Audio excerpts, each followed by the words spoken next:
Let's get educated. That's why we're here, to bring you the stories impacting K-12 classrooms and college campuses. It's time for a little education. Let's get that little education kicked off. I am Katie Petrick, joined by David Fiorazzo, and we have been talking about it forever and always. It's Freedom Project Academy, our K-12 Judeo-Christian online school, which continues to enroll students right this moment for the fall. So get your free information packet at freedomforschool.com. That's freedom, F-O-R, school.com. Yes. Well, we're going to start off in our neck of the woods here in Green Bay, Wisconsin, where middle schoolers are threatened to be fined, like with money, hundreds of dollars of those monies, after organizing a sit-in to protest bullying by classmates that administrators have allegedly just allowed to happen. Bullying's okay, apparently. Wow. And if you want to be peaceful protesting by doing a sit-in, then hand over your hundreds of dollars, middle schoolers. Yeah, this is a bizarre story, and for, like you said, peaceful protest. They were just sitting there, and they weren't blocking the hallway, from what I understand. They were just sitting. Yeah, in light of the Black Lives Matter Global Network Foundation riots and murders and property damage across the country in 2020, and there weren't that many fines then. But anyway, middle school. The emphasis is middle school. There's the headline: students cited and fined after organizing a sit-in at Lombardi Middle School. Vince would be, I don't know what he would think about this, but we've got a video on this. We're going to watch it, and we'll come back and talk about it. Check this out. Some of the girls were getting bullied for being sexual assault victims. And the school was doing nothing about it. It wasn't asking her to leave, wasn't asking her nothing. They would just let her roam the halls and just threaten us. She was just threatening us the whole time. That's a parent and two students at Lombardi Middle School. On May 24th, Cadence and Jabriel tell me they and about a dozen other students organized a sit-in outside the main office at Lombardi Middle School. They say it was peaceful, and they hoped it would cultivate change in school when it comes to bullying. They tell Action 2 News they've witnessed some of their friends who are being bullied, they say, for saying they are victims of sexual assault. During the sit-in, the students say they were moved and told they would get to voice their concerns. When they moved us into that room, they told us that they wanted to hear our voice. So we started talking one by one, and then the principal started talking over us, which we also didn't feel like that was right, because obviously then they're not hearing our voices. We reached out to the school and the district more than a week ago for an interview about the sit-in. They declined, but did share a statement that was provided to Lombardi school families. It states that at the start of the school day, several students held an impromptu sit-in outside Lombardi Middle School office. School administrators gave students the choice to speak individually with a staff member, provide a statement, or to return to class, and those students who did so received no consequences. The sit-in costing kids like Cadence and Jabriel a hefty fine. It's a lot of money. Cadence was cited on May 26 for loitering and disorderly conduct, with fines costing her $563. I mean, they didn't do anything. They didn't hurt anybody. They weren't in anybody's way. They weren't clogging up the hallways. They were just sitting there and telling them, hey, something needs to be done. Yeah, see, what they were doing is actually fighting for something peacefully, for something that actually matters, so we can't have that happening. Yeah, this is a really bizarre story for a public school, and again, middle school. But I want to repeat that quote from Candace's mother. Her name is Reba Charles. Some of the girls were being bullied for being sexual assault victims. Now, this is eye-opening if you just look at that sentence and if there's any truth or validity to that, because, I mean, the word that they were redacting from the article was these girls would be calling whores, which is really sad. You're talking about middle school. So what's really going on? So if there was some bullying, which a lot of students apparently thought there were, enough to try to have a sit-in, that should be looked into even further, Katie. Yeah, that should be looked into even further, but no, we can't do that. Because according to Seth Meinel, the principal, he said that students who chose not to return to class did receive consequences that were in accordance with board policy and followed the district's multi-level system of support. Do you always notice, David? Yeah. How, when it seems to be things that students do, or adults do for that matter, where it's things where it supports, I guess we would say, one little piece sliver of the population, we'll just call it the LGBTQ agenda people. Right. Or the Black Lives Matter agenda people. Then the response is always, this is fighting for equity and equality. For And we got everyone. We're fighting for all. And we're That's doing, right. But if a kid does something like a sit-in, then all of a sudden the administrators or the principals or whoever it is giving the statement is searching for any little thing that they can do to be able to say, well, our hands are tied because we're following school policy here, and there's nothing we can do about it at this time. You ever notice that, everyone? I know you would do because you watch us regularly and you know how insane all of this is. It is. And this statement says, the principal said, as a reminder, families are required at the beginning of each year to sign that they have read the Student Expectation Handbook. Oh, yes. Okay. These expectations are in place for the safety of staff and students, and any behaviors that disrupt the learning environment, unsafe behaviors, or threats will not be tolerated. Oh, So okay. they're looking at, apparently, these students that were concerned about bullying, who sat down in the hallway, again, from what I understand, they made it an unsafe environment? Is that what they're... And one of those fines, did you see in that story? $376 to a middle school kid? Come on. Yep. There's just so many bizarre things about this story. But that's how we do things here in America. At least in Green Bay. Again, Vince Lombardi. What would he think? I do wonder. I don't know, but it says police are working on records requests and to get to the news. The news wants to get a little bit more information on it. And so if there is a follow-up on this, if we find out anything different, we'll report it to you. But obviously the consequences that these middle school students received don't seem, quote, equitable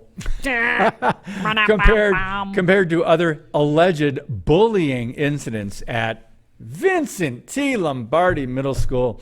But still to come, a professor at Purdue University specializing in Native American studies is turning heads after creating a huge display in the college hallway that claims all Christians have vast amounts of privilege. This should be interesting. That's next. Today's episode is brought to you by FreedomProject Academy. Take back your kids' education. FPA's fully accredited classical curriculum provides live, on-demand, and homeschool courses built on Judeo-Christian values. Request your information packet and save 10% on tuition by visiting freedomforschool.com. That's freedom, F-O-R, school.com.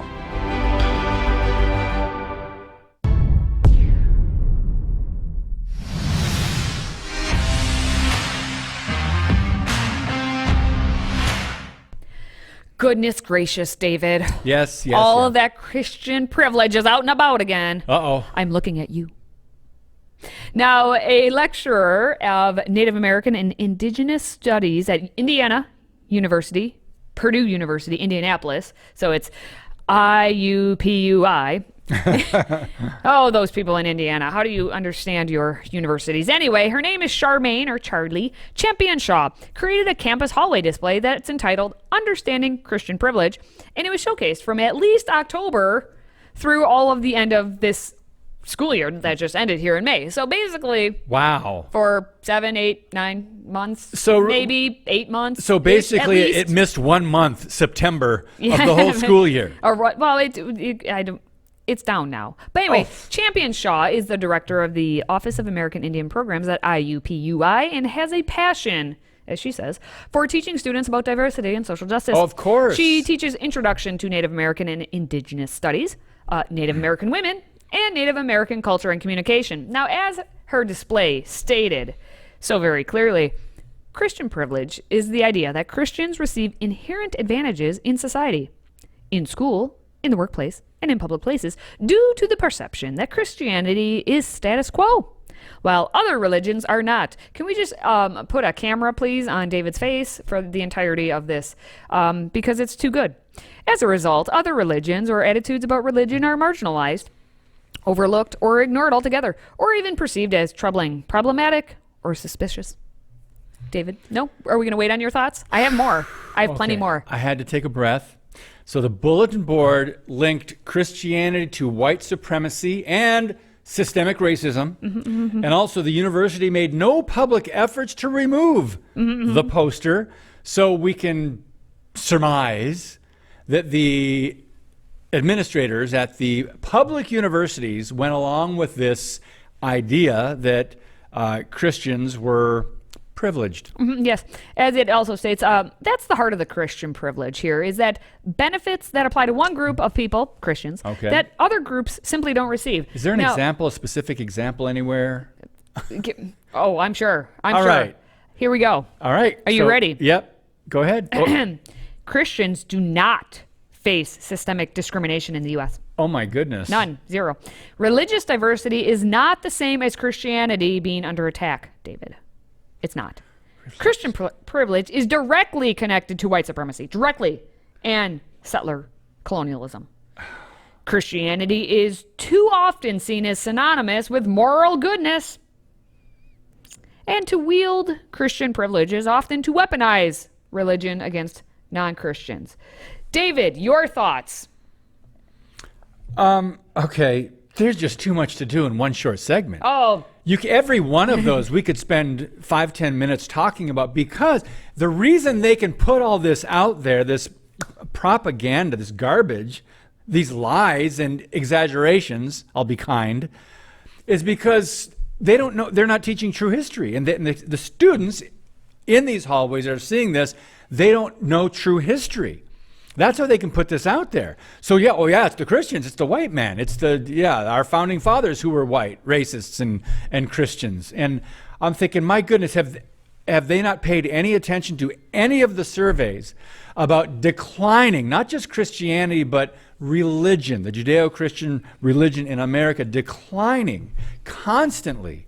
And the cases of discrimination, are you kidding me? They're suing business owners who are Christians across the country just for wanting to do their business a certain way, their own private business. Jack Phillips, Bernal Stutzman, I could go on and on and on. They're suing them, but there's Christian privilege. Let me tell you about my Christian white privilege. My dad had to take over his family and be the head of the household when he was a teenager. His dad was crippled on the job accident. There are people that lied. They didn't tell the whole story, so he didn't get any money.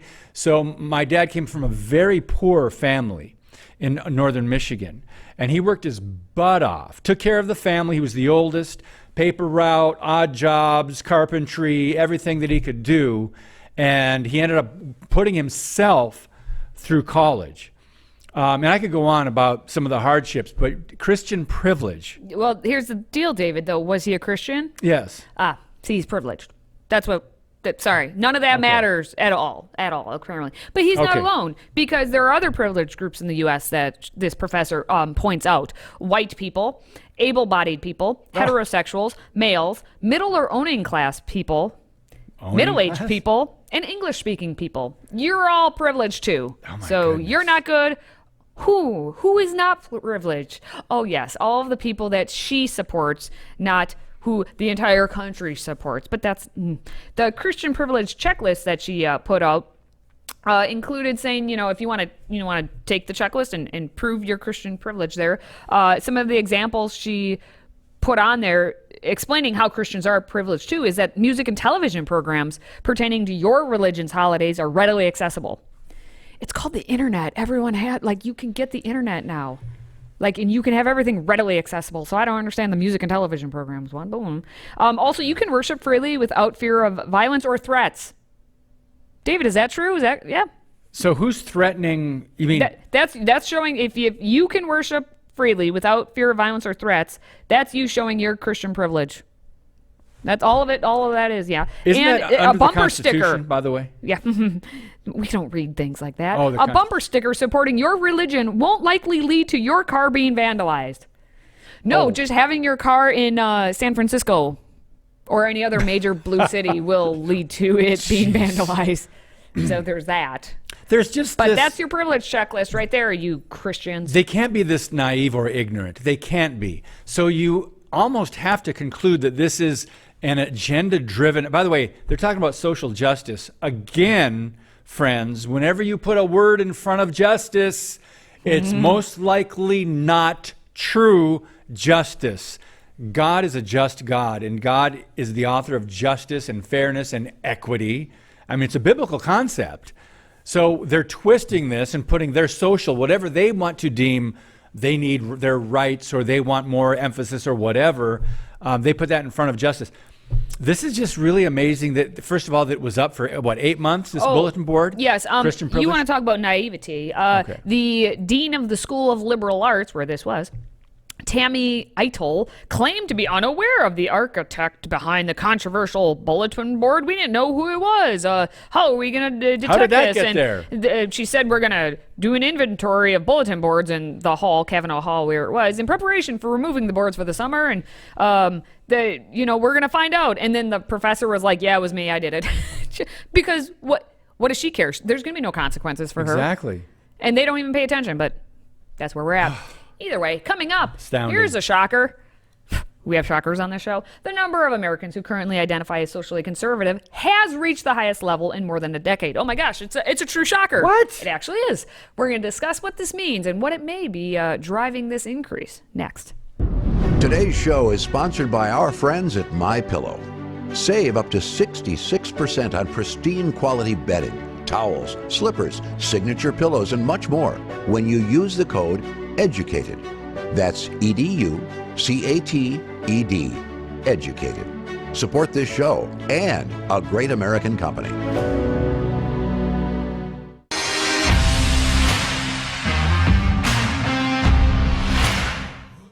Now here's something you don't see every day. Pay attention to this one.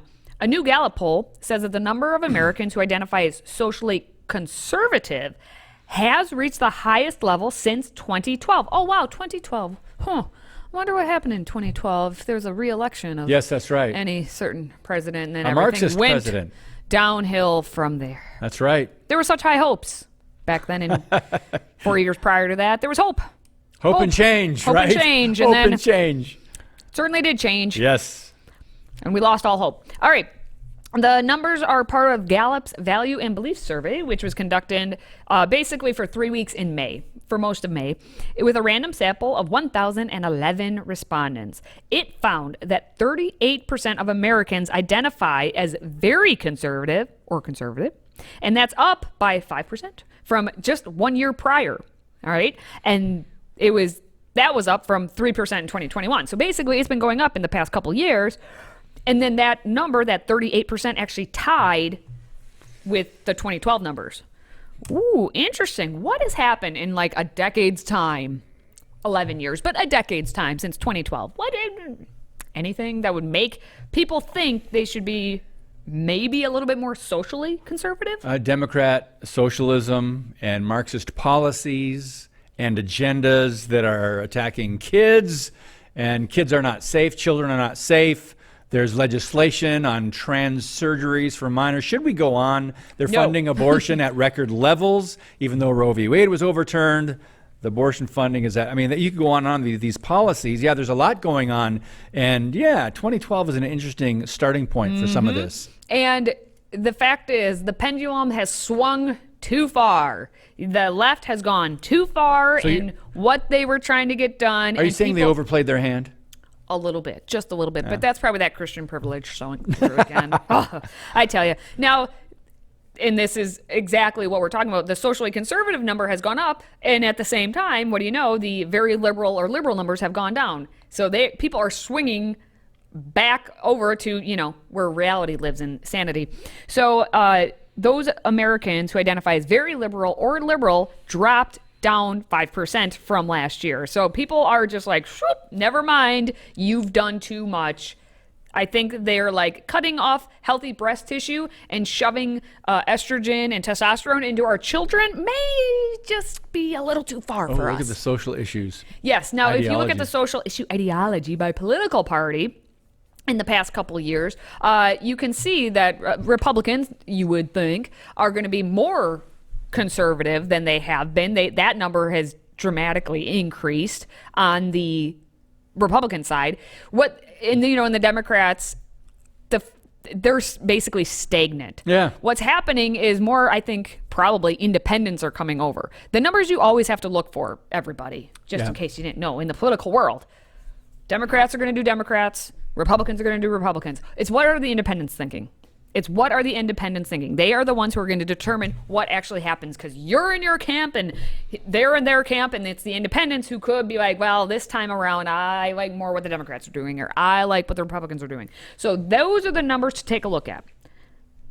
So you actually see in just 2 years, more conservatism is found in the independents by 5%. In 2021, it was 24%. Then it went up to 26%. Now it's up to 29%. They are finding that, wow, I think what, politically speaking, those Democrats are showing their hand, as we've been talking about. So that's where we need to focus a lot of our attention. Another interesting fact from this survey, almost 70% of Americans believe athletes should only be allowed to play on teams that conform to their actual gender. Boys against boys, girls against girls. Now, this is the general public, according to the survey, 69%. That's an overwhelming majority. And it's up by another 7% from back in 2021. So it's increasing. It's growing. We are finding more evidence that boys should go against boys and girls should go against girls. Even more. But do you see this in public policy? Not so much. Oh, of course not. There's because the debate, what's happening? depending on whether you're in a blue state or a red state, who's the governor. You don't see this yet in public policy. Well, but Americans' majority are saying yes. That's because at the federal level where this could get done, the politicians, and I don't care if you're R, D, or I, they're not doing anything because they're focusing on things that affect them. They actually don't truly care about you, just in case you didn't know. The elites are going to elite, and they don't care that your teenage daughter just lost out on scholarships to college because a boy decided, you know what, I'm not good at running the 100-meter dash for the boys, but hey, I could crush those girls. And so that's what happens. Your politicians don't care about that. So Americans, yes, we all believe it. If our politicians did what the Americans actually cared about, our world would be a better place. Yep, true. Well, it's almost as if the founding fathers knew this back when they started the Constitution and the way it was actually meant to be, and yes, not what we have now. The way it was set up. Anyway, we've got our latest Babylon Bee headline, so I would like to discuss that now. Okay. Would you? I would. Okay, stay right there. If you have a smartphone, tablet, Roku, or Apple TV, consider downloading the Freedom Project Media app. It's 100% free and includes all of our weekly shows, plus lecture series, archive programs, and award-winning animated videos for families like the Presidential Minute, Battles of America, and Heroes of the West. Don't rely on the social media giants to keep you informed. Simply download the Freedom Project Media app from your app store and allow notifications. And we'll let you know when a new video is ready.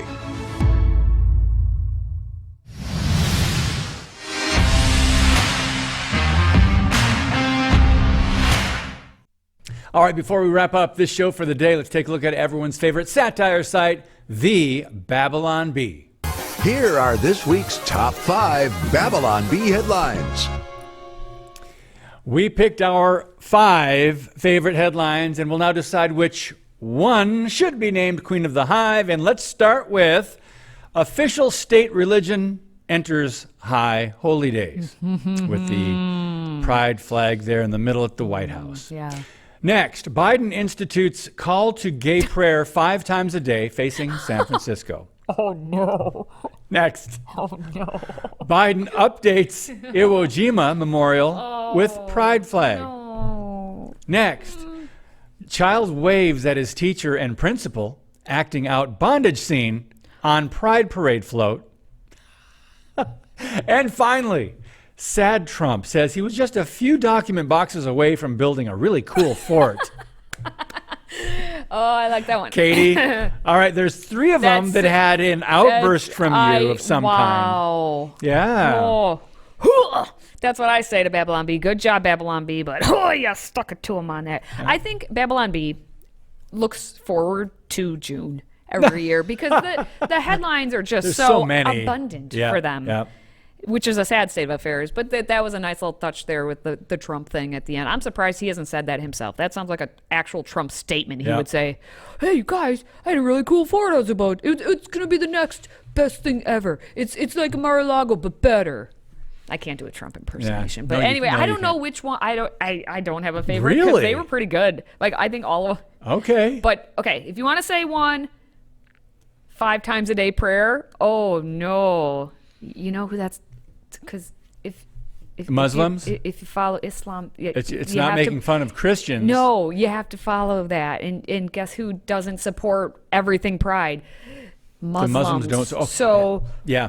you see how it's not that Christian privilege. It's that Christian privilege, but not at all. What do you got? Yeah. Well, I like number one. Number the, one. The official state religion It does enters high holy days. That's true. And that's this shouldn't be satire because That's true. Yeah, the sex cult of the LGBTQ is the official government of the United States, meaning the Democrat-led administration, the Biden administration, that these are high holy days in the month of June for the Biden Democrats and the socialists and the Marxists. This is their time. So yeah, that one really was not satire, but seeing that, and I shared that on social media as well. Did you? Can you imagine what our great-grandparents Yeah, would my would think great-great-granddaddy. if there was first of all, they wouldn't know what the pride flag Oh, they'd be confused. is, but if there's a pride flag in the middle of the American flags at the White House, what is the pride flag? What are these rainbow colors? Can you imagine if they were told what they stood for? That's going to wrap it up for the top headlines this week. More satire next time. Katie? Oh, I bet there'll be plenty of it. Plenty. All right. Well, if you're a fan of the show, if you could just like, comment, share, and let us know what we're doing A-okay and what, some ideas or anything we can talk about here on the show. We're always open to ideas. Now, for David and myself, thank you for watching. Thank you for listening, and thank you for supporting this show. Until next time, stay educated.